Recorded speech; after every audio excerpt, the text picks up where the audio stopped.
Muy buen día. El día de hoy venimos a hablarles de la dislipidemia en la siguiente presentación titulada Afectaciones oculares silenciosas causadas por la dislipidemia con implicaciones en la calidad de vida. Entendemos que la dislipidemia es la alteración anormal de los lípidos. Esta concentración es derivada directamente de los triglicéridos y del colesterol. El colesterol se subdivide en HDL y LDL. HDL son las lipoproteínas de alta densidad, también conocidas como el colesterol bueno, y el LDL son las lipoproteínas de baja densidad, conocidas como el colesterol malo. Además de esto, estas lipoproteínas, pues al tener alto contenido de colesterol, estas grandes concentraciones de lípidos hacen que se acumulen en los vasos sanguíneos, lo cual pues produce que se genere esa patología.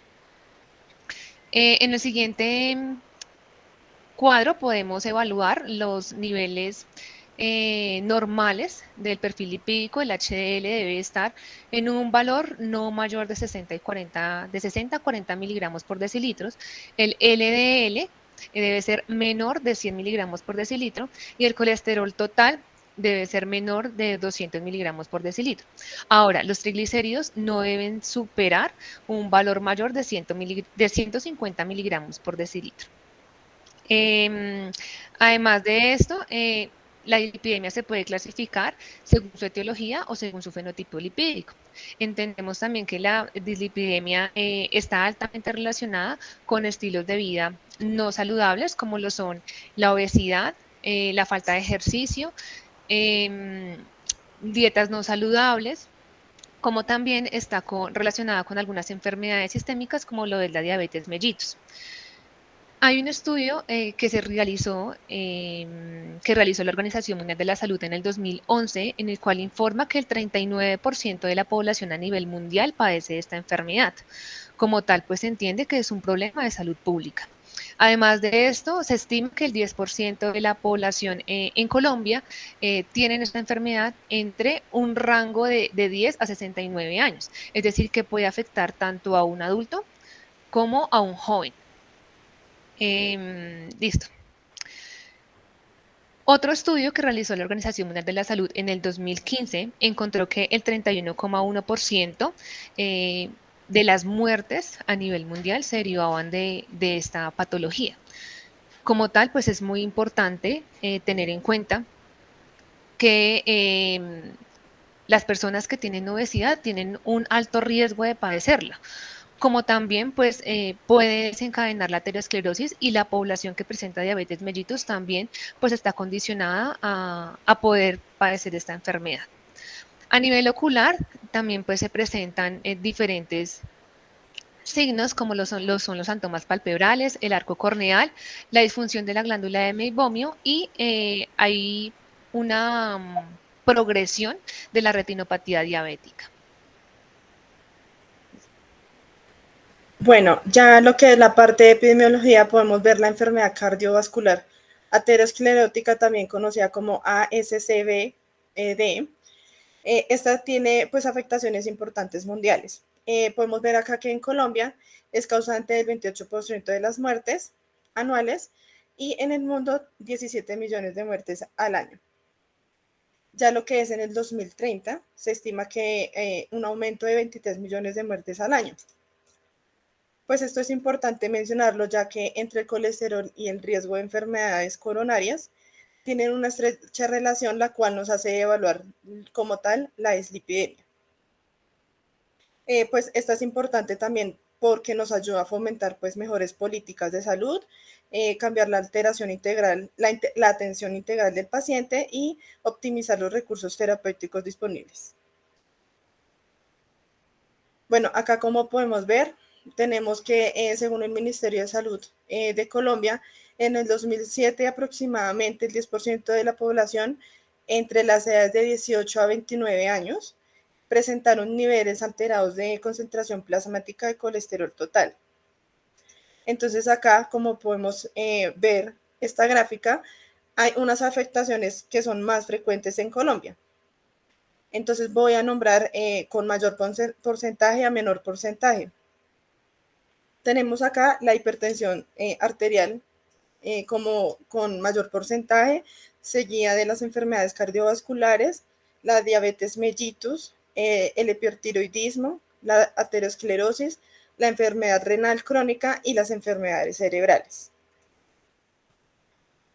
Bueno, acá ya podemos evaluar lo que es las dislipidemias más frecuentes en Colombia. Tenemos la dislipidemia mixta con un 51.40%, seguido de la hipercolesterolemia con un 41% y con un pequeño porcentaje de 5.40% el hipertrigliceridemia.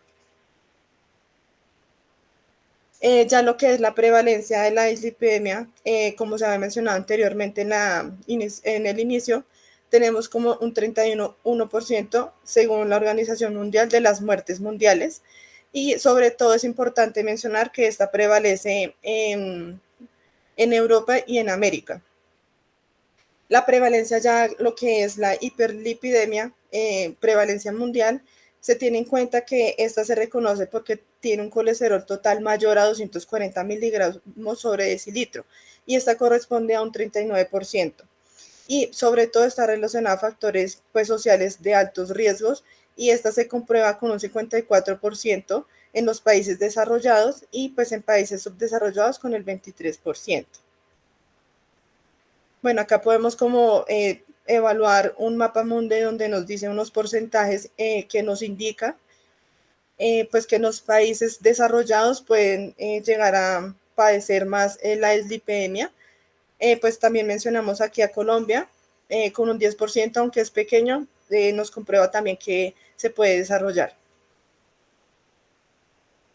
También es importante mostrar otros factores de riesgo, pues que ya que según un estudio que tuvo en cuenta como factores el sexo, las edades, también pues como factores de actividad física, nos comprobó que la obesidad también tiene un mayor efecto en la incidencia de dislipidemia por tener como mayor tejido adiposo. Este estudio también nos comprobó que el factor de riesgo en los niños es muy frecuente, sobre todo en Estados Unidos. Ya lo que es como tal los niveles alterados de lípidos es un 20% en Estados Unidos y un 13% en adolescentes que tienen hipercolesterolemia. Bueno, en cuanto a la patogenia, podemos decir que pues, la dislipidemia se caracteriza porque al menos un componente de estos lípidos es anormal o es desproporcionado en el metabolismo. Estos lípidos se pueden llamar colesterol, triglicéridos, LDL o HDL, pues lo cual provoca como una eliminación deficiente de lípidos en la circulación sanguínea. Por lo general, la dislipidemia se evidencia a niveles altos de colesterol total, de LDL, de triglicéridos y niveles bajos del que coloquialmente nosotros llamamos colesterol bueno o HDL. Bueno, también la dislipidemia puede tratarse de alteraciones cualitativas y alteraciones cuantitativas. Las cualitativas es porque hay mayor presencia de partículas de LDL o las de baja densidad, y cuantitativas se pueden llamar por exceso o por defecto. Por exceso se llama hiperlipidemia y por defecto se llama hipolipidemia. Bueno, también podemos decir que esta patología pues está asociada mucho con la hipertensión, la diabetes y síndromes metabólicos. Y junto a estas patologías hay un aumento en el riesgo de enfermedades cardiovasculares, tanto en adultos como en niños. Por consiguiente, pues hay casos de dislipidemia aterogénica. Eso quiere decir que son causados por trastornos genéticos. Más adelante, pues le van a hablar sobre las clasificaciones, pero sin embargo, más del 40%, entre un 40 y un 50%, son secundarias a condiciones prevenibles o modificables. Estos factores de riesgo pues son característicos de la dislipidemia secundaria, ¿sí? Y estos pues son pues la obesidad, el sedentarismo, la diabetes, el tabaquismo. En la actualidad hay varios estudios donde indican que de los pacientes diabéticos, el 41% de estos pues también tienen dislipidemia con triglicilidemia. Eso quiere decir que sus triglicéridos son más altos a 500 miligramos sobre decilitros. y el colesterol bueno, el HDL, lo tienen por debajo en más o menos que oscila entre un 33 miligramos sobre decilitro. También es importante resaltar que pues cada factor de riesgo modifica ese perfil lipídico de una manera específica, llámese factor de riesgo hipertensión, lo que ya habíamos mencionado, hipertensión, diabetes mellitus, síndrome metabólico, tabaquismo o incluso la enfermedad renal. Bueno, en cuanto al tabaquismo, el cigarrillo pues es un componente muy importante, causante de aumentar todas las probabilidades de padecer enfermedades cardiovasculares, incluso en consumo bajo. Sin embargo, pues estos efectos pueden ser reversibles si se modifica este mal hábito o este vicio, ¿sí? Fumar pues reduce el colesterol bueno, aumenta el colesterol total, aumenta los triglicéridos, aumenta también el colesterol de baja densidad y aumenta la peroxidación lipídica o también llamada degradación oxidativa de los lípidos. Y esto es que conlleva a que haya más recaptación de LDL por los macrófagos, que los macrófagos son esas células que se encuentran presentes siempre que hay como una inflamación constante y hacen que estos se conviertan en células espumosas, las cuales pues son un componente fundamental para que se desarrolle una placa aterosclerótica.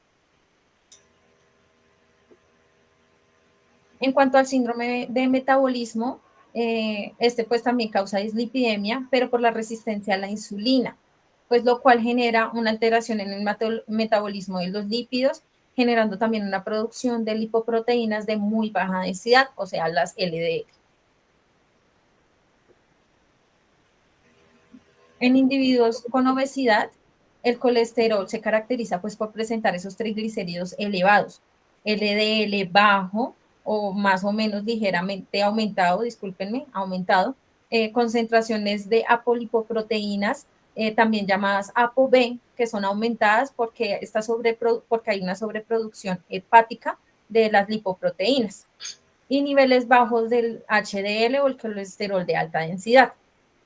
Los cuales pues hacen depósitos de grasa visceral, ¿sí? Esa grasa visceral es la que nosotros encontramos en nuestro tejido adiposo, que está debajo de nuestro abdomen o también incluso en las glándulas mamarias. Y pues esta grasa sirve pues como amortiguador para controlar el metabolismo energético. Pero la disminución del colesterol de alta densidad pues está relacionado sobre todo pues a enfermedades cardiovasculares y cada vez que hay una disminución de este colesterol entre 5 miligramos sobre decilitro más o menos, hay hasta un 14% de probabilidad de padecer problemas cardiovasculares. Y pues tenemos que tener en cuenta que una persona con mayor tejido adiposo, o sea, las personas gorditas, pues tienen más riesgos de aparición futura de dislipidemia que otra persona de bajo peso. La dislipidemia se puede clasificar según su etiología en primarias y secundarias. Las primarias son también llamadas dislipidemias aterogénicas y según por fenotipo lipídico encontramos la hipercolesterolemia, hipertrigliceridemia y dislipidemias o dislipidemias mixtas, que es una combinación tanto de hipercolesterolemia como hipertrigliceridemia. Primeramente, pues vamos a hablar de las que son según su fenotipo lipídico. Entonces, aquí encontramos, como ya lo había mencionado anteriormente, la hipercolesterolemia, pues es un aumento de los niveles plasmáticos del colesterol en arterias. Y las hipertrigliceridemias es un exceso de la concentración plasmática de los triglicéridos. Debemos de tener en cuenta que tanto el colesterol como los triglicéridos son fundamentales para el buen funcionamiento de nuestro organismo, pero no en exceso. Como tal, el colesterol sirve o es materia prima para el buen funcionamiento de las células y de las hormonas. Aparte de esto, debemos de tener en cuenta que atrás, por favor. Las lipoproteínas HDL y LDL funcionan como un vehículo que sirve como transporte para llevar el colesterol. Entonces, el colesterol LDL, esta es una lipoproteína que traslada el colesterol desde el hígado hasta los tejidos u órganos, como lo es el cerebro. Entonces, ¿dónde sucede el inconveniente? Dado el caso que falle esta lipoproteína, que haya un trastorno en ella, pues no llega el colesterol hasta este órgano o este tejido, sino que queda en el torrente sanguíneo, lo cual pues hace que se genere una acumulación y por ende se forme un ateroma. El, el HDL, que es la lipoproteína de alta densidad, esta pues actúa como un mecanismo protector, a diferencia del LDL, que también es conocido como el colesterol malo, como lo habíamos mencionado. Esta no lleva el transporte pues del colesterol, lo hace directamente de las arterias, recogiendo lo que ha quedado del colesterol que ha dejado el LDL, y lo lleva directamente al hígado para poder ser metabolizado. Por eso, pues su función es protectora. Aparte, los triglicéridos debemos tener en cuenta que los adquirimos de la dieta que consumimos, en mayor proporción a partir de la glucosa y de los carbohidratos. Entonces, estos son utilizados como fuente de energía, las cuales pues se depositan en algunas partes de nuestro organismo, principalmente pues en el hígado y en el músculo.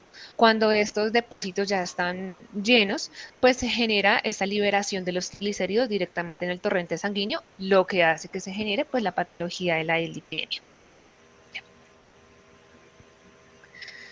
Hablando ya directamente de las epidemias según su etiología, directamente de las primarias, que como de hecho también se denomina dislipidemia heterogénica, encontramos la hipercolesterolemia familiar, hipertrigliceridemia familiar, hiperlipidemia combinada o mixta, que pues es la combinación de las dos anteriores. Entonces, ¿estas por qué se generan? Porque corresponden a un origen genético, que se caracterizan por un defecto en las enzimas o en el receptor que intervienen en la producción o en la eliminación de los lípidos. La hipercolesterolemia y la hipertrigliceridemia familiar se genera cuando hay una copia defectuosa de un gen producido ya sea por la madre o el padre. Entonces, al haber esta mutación de este gen, codifica el receptor LDL, lo cual hace que aumente su producción y disminuya su capacidad para poder depurarse. Entonces, pues por eso se genera la acumulación en el torrente sanguíneo. Además de eso, conduce a un aumento del estrés oxidativo y esto genera una producción significativa de radicales libres de oxígeno, lo cual pues puede conducir a modificaciones oxidativas de las lipoproteínas de baja densidad. Hablando directamente de la última, que es la hiperlipidemia combinada o mixta, esta se caracteriza por un conjunto de alteraciones lipídicas. Entonces, aquí es cuando hay un aumento del LDL, así como también un aumento de los triglicéridos, una disminución del HDL, y pues todo esto pues lleva a que se concentren o a que hayan partículas pequeñas y densas de LDL en el torrente sanguíneo. Como lo podemos ver en el siguiente ciclograma, hay algunas patologías que se asocian a esta epidemia heterogénica. Aquí podemos encontrar primeramente con un mayor porcentaje el sobrepeso en un 38%, el síndrome metabólico en un 31%, la diabetes en un 14% y la obesidad en un 17%. Listo. La segunda clasificación de la lipidemia según su etiología encontramos las secundarias. Entonces, estas se derivan a partir de o como consecuencia de otras patologías, como también pueden ser o factores ambientales o trastornos y derivado también de los estilos de vida que tenga cada una de las personas. Según las patologías, se puede generar con mayor frecuencia en los pacientes que tienen diabetes mellitus, como también hipotiroidismo, obesidad, un síndrome nefrótico, tabaquismo y el sedentarismo.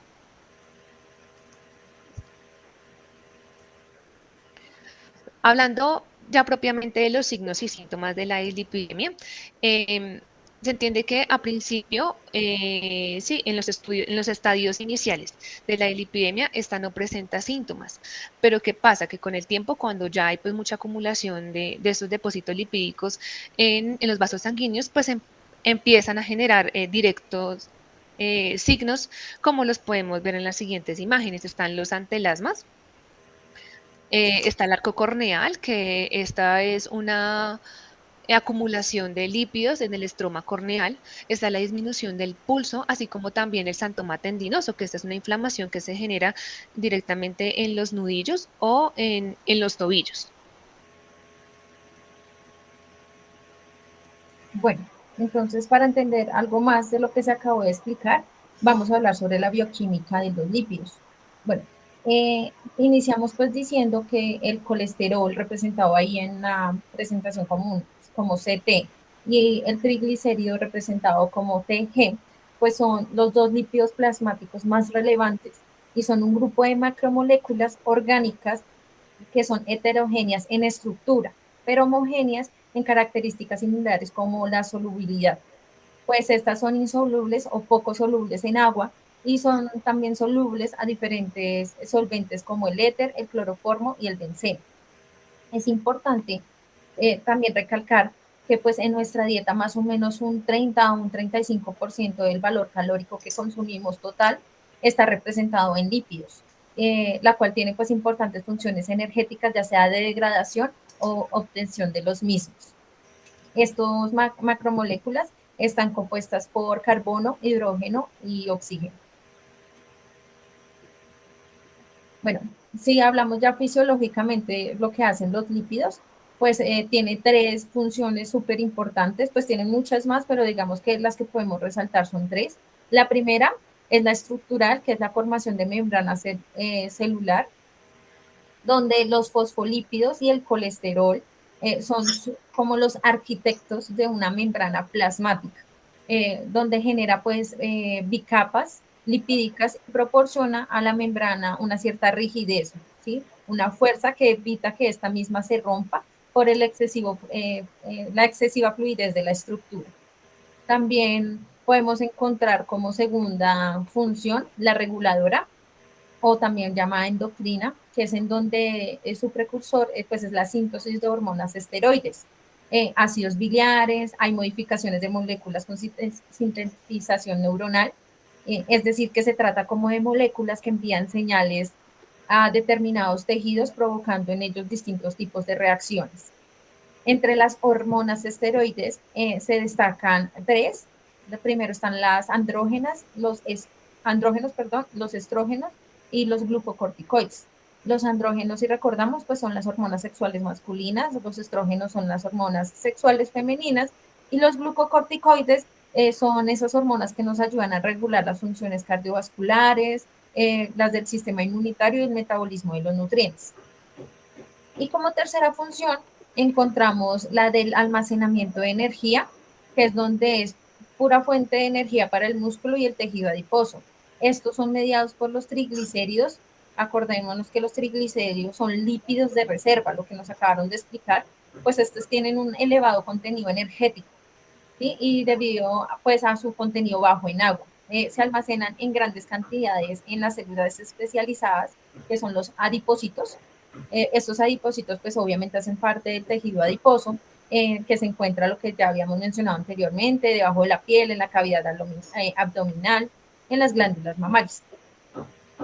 La reserva de los triglicéridos pueden proporcionar energía durante largos periodos de tiempo. Es por ello que las personas que tienen mayor tejido adiposo, lo que se había también mencionado, sirve pues para la actividad del cuerpo hasta por varios meses. Bueno, así como los lípidos pueden obtenerse de la dieta, como ya nos explicaron, también pueden ser sintetizados en el organismo. Por eso generan dos grandes distintas vías de transporte. La primera, la vía exógena, que esta pues se refiere prácticamente al transporte de los lípidos que se obtiene a partir de la dieta, de los cuales más o menos del 95 al 98% son triglicéridos y el porcentaje restante los constituye el colesterol y los fosfolípidos. Cuando estos lípidos son absorbidos por el cuerpo, las células intestinales las empacan, ¿sí? Como que las cogen con los kilomicrones, ¿sí? Que son otro tipo de lipoproteínas, aparte del HDL y LDL, pero estas son de mayor tamaño. Y estas son como ese carrito para que estos lípidos puedan ser transportados en el torrente sanguíneo y luego en el sistema linfático. Luego también está la vía endógena, que la vía endógena es donde el hígado sintetiza pues esos triglicéridos y el colesterol a partir de un exceso de carbohidratos o proteínas que se consumieron en la dieta. ¿Sí? Esta vía endógena se refiere prácticamente al transporte de lípidos desde el hígado hasta otros tejidos, donde pues estos son almacenados y utilizados como fuente de energía. Bueno, para hablar ya del metabolismo de los lípidos como tal y entender cómo es que es ese proceso, iniciamos pues con lo que consumimos, entonces con la boca. Cuando consumimos esos alimentos, el alimento pues es separado en pequeñas partículas o pequeñas moléculas al ser masticados, para lo cual ahí actúa la enzima llamada lipasa lingual, que es la que rompe esos triglicéridos en diglicéridos. Luego llega al estómago, donde actúa la enzima lipasa gástrica. Esta pues absorbe los ácidos grasos y los ácidos de cadena corta y media. Luego de ello, llegan al yeyuno o al duodeno, donde la colicistoquinina contrae la vesícula biliar, liberando bilis. Y esta, pues a su vez, produce una emulsión en las grasas, gracias pues a los movimientos peristáticos que tenemos.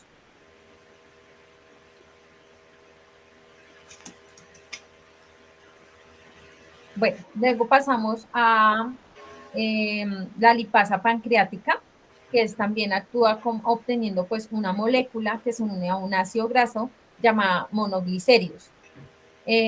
También actúa ese ácido graso sobre el colesterol, el glicerol libre y los demás ácidos grasos. En cuanto a los ácidos de cadena corta y media, estos son absorbidos por la sangre al hígado. ¿Sí? Los de cadena larga, los ácidos de cadena larga, cuentan con más de 12 carbonos, por eso se llaman cadena larga, ¿sí? Porque están unidos. Y estos pues son absorbidos y resintetizados en las células del epitelio o en el revestimiento del intestino delgado, también llamado enterocito. Estos se forman a través de los kilomicrones, que son los que transportan ese colesterol y los fosfolípidos. Esos kilomicrones pasarán al flujo sanguíneo a partir del sistema linfático. ¿Sí? Y pues al terminar pues ya de comer, ya cuando ha pasado todo este proceso, estos lípidos que se utilizaron son ya, depende de cómo los necesite nuestro organismo, se van a utilizar en sus tres funciones principales, o como fuente energética, o como conservador de tejido adiposo, o pueden formar parte de las membranas celulares.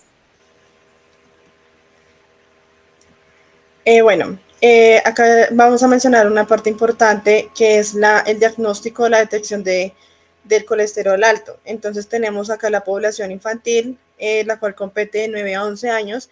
Es muy importante aquí hacer una intervención médica anticipada, sobre todo en niños que tienen como base una hiperdislipidemia familiar. Lo que también esto nos ayuda es a reducir el ASCVD, que como ya lo habíamos mencionado anteriormente, es una enfermedad cardiovascular aterosclerótica. Ya lo que es en la población de adultos, antes de los 20 años, se debe realizar una prueba de cascada a familiares de primer grado. Es muy importante la identificación de dislipidemias en adultos jóvenes para la intervención muy temprana, principalmente en aquellos pacientes que tienen un LDL o el colesterol de baja densidad y que lo tengan en valores elevados.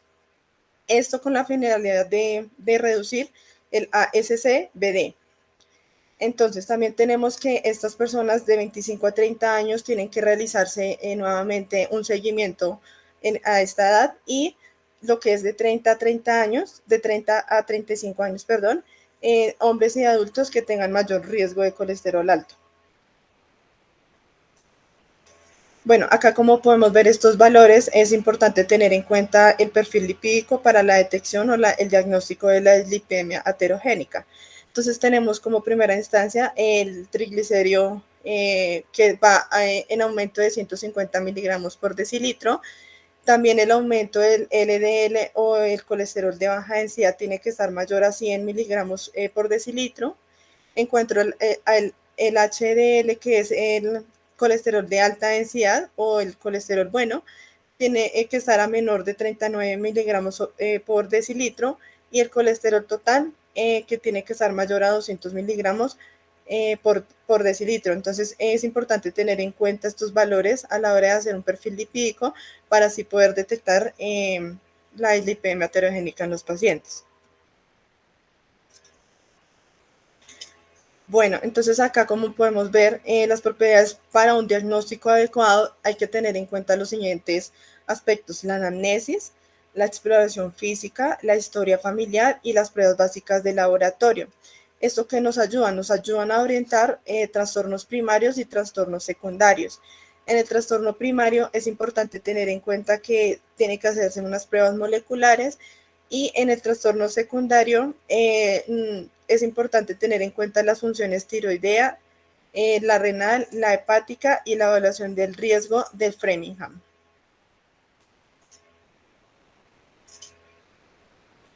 Bueno, en cuanto a consecuencias sistémicas, podemos tener en cuenta que la complicación más común son las cardiovasculares y sobre todo la aterosclerosis, que es la acumulación de lípidos, o sea, grasa, colesterol en las paredes de las arterias, provocando también una enfermedad arterial periférica y a su vez isquemias coronarias.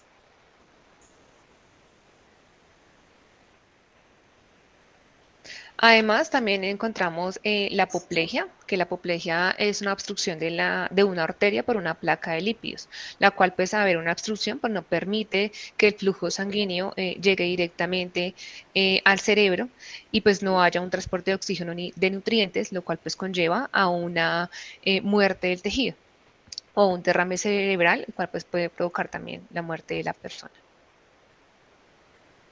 También tenemos como consecuencias sistémicas la diabetes mellitus, la cual son alteraciones en los triglicéridos, el LDL y el HDL, y también se puede decir que es el causante de dislipidemias o uno de los primeros causantes de dislipidemias secundarias. En cuanto a la obesidad central, como ya se ha mencionado, pues es la concentración de exceso de grasa, ya lo que es a nivel visceral, y pues son pacientes que hacen resistencia a la insulina y también pues padecen de dislipidemia heterogénica. También encontramos que a partir de la dislipidemia se pueden presentar consecuencias oculares. Primeramente tenemos al santelasma. El santelasma palpebral pues es una acumulación de colesterol o de lípido directamente en los párpados, así como lo podemos visualizar en la fotografía. Generalmente se da en el párpado superior, en el canto interno del mismo. Eh, este santelasma está compuesto de histocitos espumosos, los cuales pues tienen una disposición perivascular, es decir, pues se acumula estos depósitos de lípidos directamente pues alrededor de los vasos sanguíneos que están ubicados en el párpado. Y con células gigantes de Touton, estas células pues son multinucleadas. ¿Qué más tenemos? Que este colesterol, luego de ingresar por estas paredes, principalmente es el LDL, el colesterol o lipoproteínas de baja densidad. Entonces, esto al ingresar directamente al torrente, este torrente sanguíneo, hace que se provoque una permeabilidad perivascular y luego, pues estos lípidos son liberados y fagocitados por las células dérmicas. Primeramente, pues las que actúan, recordemos que son los neutrófilos y luego, pues, los macrófagos. Allí, pues luego de que se fagocitan directamente esta acción de amarillento, se forman los histocitos espumosos y luego se presentan algunos síntomas, como lo podemos ver en la siguiente fotografía, que ya se ve pues la inflamación alrededor del párpado donde se encuentra directamente la acumulación de estos lípidos. Bueno, el DGM, o también llamado disfunción de las glándulas de meiomio, es una alteración crónica de esta estructura, ¿listo? Y se caracteriza pues porque hay obstrucción de los orificios glandulares. Sumado a esto, también hay unos cambios cualitativos y cuantitativos en la composición que secreta estas glándulas del material secretado. Todo ello puede implicar alteraciones de película lagrimal, síntomas de irritación ocular, inflamación, inestabilidad, ojo seco, pues por lo general se da por esos acúmulos de lípidos y de esas grasas y células que obstruyen el lumen central. Como tratamiento está solamente pues cambios de hábitos alimenticios, también compresas tibias o frías en esta zona, en la zona palpebral, y aparte, pues digamos que el consumo elevado de omega 3 en los alimentos. Bueno, ya para terminar, en cuanto a las consecuencias oculares, también tenemos la enfermedad de Benson. Esta se caracteriza por ser unas opacidades de color amarillento o blanco, especialmente pues se puede visualizar en el humor vítreo del globo ocular. Estas se presentan sobre todo lo que es en edades de 60 a 65 años. Se pueden formar sobre todo en la parte unilateral, que es del 75%, y un pequeño porcentaje que es el bilateral. Esta enfermedad de Benson está especialmente asociada con personas que padecen hipercolesterolemia, diabetes mellitus y patologías vasculares. Bueno, ya para finalizar, tenemos pues algunas recomendaciones para evitar en grandes rasgos la dislipidemia.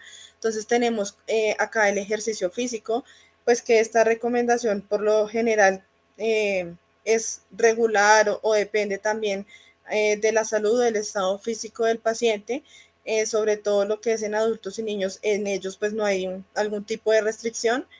Esta se recomienda por lo general hacer de 30 a 60 minutos y de 3 a 5 veces por semana. En cuanto al estilo de vida sano, es muy importante cambiarlo para en algún aspecto sano, ya sea comida, ejercicio, o sea, como la reunión de todas las recomendaciones que se pueden mencionar.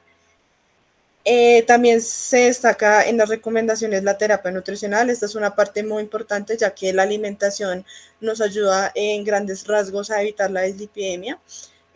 No solo para evitar las grasas o sí, las grasas que son malas, sino también saber cuáles son las grasas buenas para el cuerpo y evitar la glucosa, sí, saber cómo, en qué cantidades se puede consumir, o también los carbohidratos. Y por último, tener pues como la evasión de no fumar o sí, no fumar prácticamente. Muchas gracias. Muchas gracias. Gracias. Si ven que ahí queda como para detener la grabación.